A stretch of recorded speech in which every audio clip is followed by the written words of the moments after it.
there are tiny habits you can create to make a big difference in your life. Dr. Nick joins us this morning with more. Okay, I just love the tiny part. You know, it just makes it sound doable. Well, Tiny Tim was this magnificent, larger-than-life figure. So tiny tips can be larger-than-life exercises. Exercises. Oh, give me some. Give me some little habits that we can all incorporate into our lives. Drink water in the morning. Okay. And some people say warm water I do in my lemon. coffee. Okay. I don't think that works. I don't think that's well, but you know, Whitney, yeah, we can talk about a lot of it, but a lot of them you know yourself. Eat fruits and vegetables. Raw, you know, they say, yeah, at every meal. Always have some nuts with you, which I think is fascinating, although I don't do the nuts because of when you're diverticulitis. But what kind of mood are you in today? I'm so sorry, I don't know. I carry bananas. And I think that's a good little tip. It's great energy food. Just something so you don't have to grab the Snickers. Right. But it's also energy. 2 o'clock in the afternoon, I'm fading. You're right. I can eat a banana and then I can continue to listen to people. Yeah. Because I want to be present to them. Right. You know? Well, you told me keep art supplies out on your desk. Well, you know, I work at St. James Place, and a lot of the elders there are into coloring. Aww. And it made me start thinking, and then I read more and more that it's always good to have some kind of arty things near you to doodle or maybe to color. You know, Whitney, we all love it. Keep a box of crayons and just have a little, it's for no other reason than just to get your mind off of the moment and into another focus, which brings to mind another tip, which is very hard to do, and people will disagree with this. Okay. I think that we have to turn off everything to get things done. Okay. A lot of younger people will say, "Oh no, I'm framed for doing 5 or 6 or 7 things at once." I don't know that that's really true, and that could be wrong because I'm older. But I still like to focus. I like to focus. Right. I like to turn everything off and not do. And I'm reminded once of an archbishop that's once said to me that he spends an hour or 2 a day returning all his calls. He doesn't just return them as they come in. And I thought that was an interesting, because that again you're putting a block into I'm going to get these returns. Right. Because you know it's important to return calls in a timely manner. Sure. Which is another kind of nice tip. People is. like that. And while you have your colors out, sometimes you could just write a thank you note, even in crayons if you want to. The whole thank you note. The gratitude. Once a week, write a thank you note because somebody has done something for you that week. And Whitney, it is worth that, what is it, 40-cent stamp and card for somebody to go and read something that's not an email. Oh, right. We are email driven to thank yous, just as we are to invites and everything.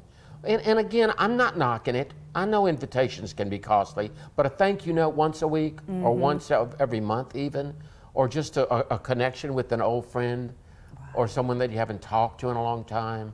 You know, it said something about which I do, park far away. Right. We need to walk. We need to walk. Park far away. I'm on the 7th floor, so I don't particularly care to walk up the steps, but I do park far away. If you did I'll walk those, down. God, that would be something to consider. You know, do it one day. Just do it, and let's talk about it one day. I think that's a great idea. 7's a lot. I'm going to do it when I'm wearing a T-shirt and jeans. Okay, yeah, do it when you may not have to go meet with clients. Maybe just when you're working in the office day or something. But it is something to think about because we're not moving. We're just not very mobile. Well, we're very stationary. I think you'll appreciate this. So they did this big study about 10 years ago, and they said, okay, if you could only do one exercise, what's the best exercise in the world that you could do? You know, just one. It's climbing upstairs. I used to think it was swimming, but I remember reading that. It's climbing stairs. And it's at your climbing stairs. It's at your feet every day. You also said that it's important to ask open-ended questions. Open-ended questions.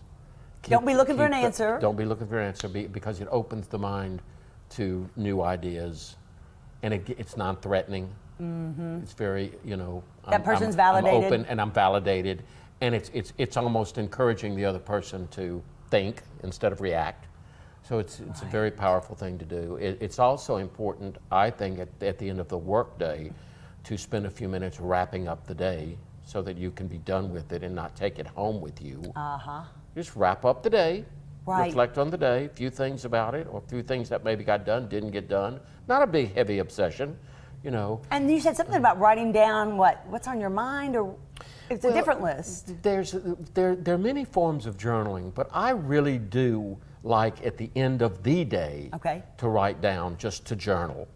And maybe things that bothered me, things that I'm grateful for, or things that I'm not looking forward to looking forward to, just whatever is flowing.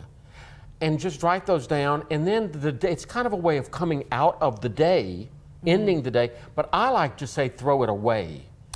It's that dumping. You're dumping the day. I don't mean it like dumping, but you know, it doesn't have to done. swirl in your head as you're going to sleep. It's done. And you know, we talk often about boundaries, and I think that's just another boundary.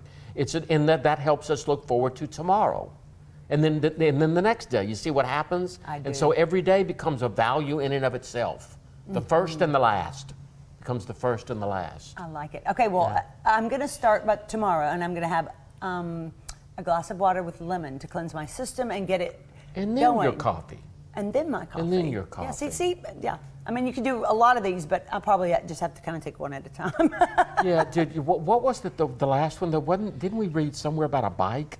Oh, yeah. Keep a bike nearby? Always keep your bicycle out. Doesn't mean you have to ride it, but you'll be more inclined to do it if you see it.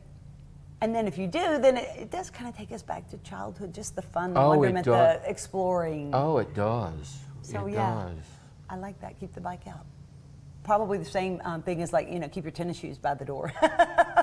Put them on, go. Yeah, that would be a good one. I'm just thinking of the last one, if I may, which I really think would be great. Put the television clicker away from the room. Oh, right. Then when you automatically want to go, you're thinking, okay, maybe I don't want to do that, and then you do something else. Well, it's just a real good tip, I think. It is, and TV at nighttime is very disruptive to your sleep. Anyway. Especially if it stays on for a while, even if it's sleep timer, so yeah. And seeing that time could be used in journaling. True. See, that's the journaling. Or a good book. It's been a long time since I've had a chance to sit down and read an entire book. Well, we have to talk about one, because I just finished one. I know, is it the Hillbilly one? The Hillbilly Elegy. We'll save that for another time. The Hillbilly Elegy. Great read. Okay. That's a tiny tip, and it's not a hard read. No. Great to see you as always. Bye, everybody. We'll have more coming up right after this.